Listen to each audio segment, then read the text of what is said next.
Cambodia, there are many temples that were built by many talented kings. And yeah, as Cambodians, we all know that Angkor Wat Temple is the first temple and that the first popular temple in Cambodia, and it was also enlisted in the World's Heritage. But what about the other temples that were also enlisted in the World's Heritage?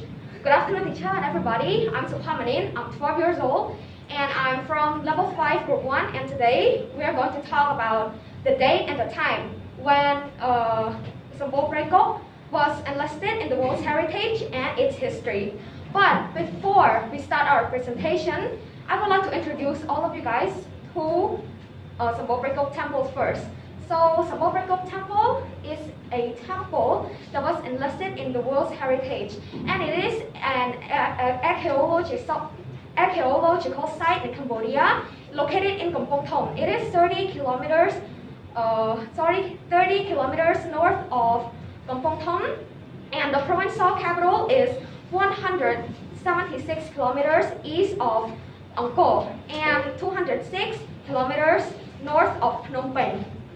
The now ruined temple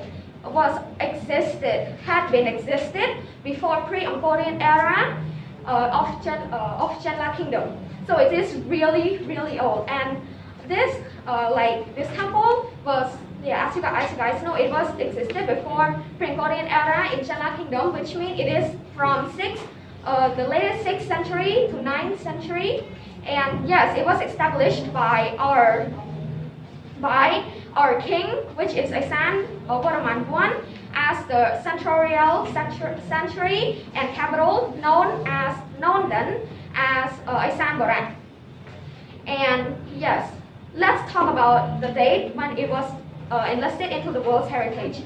So the date was on July 8th of 2017 that it was enlisted in the World's Heritage. And now, after knowing all of these, let's get started into our history because we don't have much time. So I'm going to recap it into two parts, which is the 7th century and the 20th century. So let's get started on the 7th century. And before I start, let me show you the beautiful picture and the beautiful view of Sambo Prey Kuk Temple. So this is like the picture, yeah. And so, in 7th century, our king Isan Varaman I reigned in Chenla Kingdom between 616 to 637 AD, and he took Isan Vara as the capital of Chenla. Yes, he took the Isan Vara as the capital of Chenla. The king was also known for sending his first embassy to the port of Soi dynasty in China, and in Chenla Kingdom, the king and the ministers and stuff also battled and conquered many land of principalities too. In the dating of the reign of when he reigned there, they claim that King Isan Varaman I was the king of kings who ruled over Svanapum. So that means that Svanapum was the Khmer Empire, and this was claimed by our expert, Vong Sopatra. Yes, and about all of these incidents were carefully discussed due to the inscriptions that are due to the inscriptions with the place attributed with the period of time when he reigned there. And the last important king in Isan Barak is Isan Varaman I too. His death also caused many chaos to the people in the kingdom. And yeah, that's why in the kingdom on the early 8th century, that also ruined some principalities that he had conquered. And yes, it is, but it is a good thing because it is a new way to a new time, which is Angkor era. So Angkor is a capital city for King Varaman II to do researches. So for this recap of 7th century, we all know that the temple is really, really old because it was built even before Angkor era. Now let's get started into 20th century.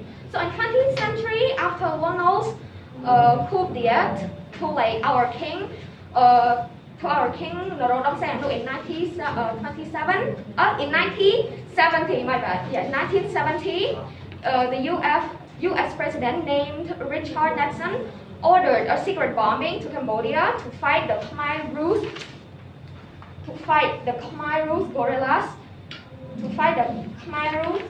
guerrillas and any other influences in north of Vietnam and Cambodia. But the U.S. aircraft bombing position was like around the archaeological site, which also caused some craters near the temple. So like you can see like some craters near the temple, yeah, because of the U.S. aircraft. They bombed, like the position that they bombed was near there. And after that, the guerrillas also left some several mines, like these mines, yeah, on the land near there, And these mines were also only cleared in 2008. So yeah, in only 2008. So yes, after all my recap, you guys, yeah, we all know that our king, Sambo Manin I, had done a really good masterpiece, which is Sambo Prey Kuk temple. And yeah, as Cambodian citizens, this temple will be always in our heart. And yes, not disappoint like the spirit of Sambo Manin I, we all should share, the history of it and the information of it. Do like through some like methods like social media or other stuff like newspaper or yeah, just like that to maintain the temple, because this is this temple, it had been ours for so long, and it has fought through many centuries. And yeah, after all my topic, I would like to say thank you to each and everybody for listening to my topic from the first until to the end. Thank you.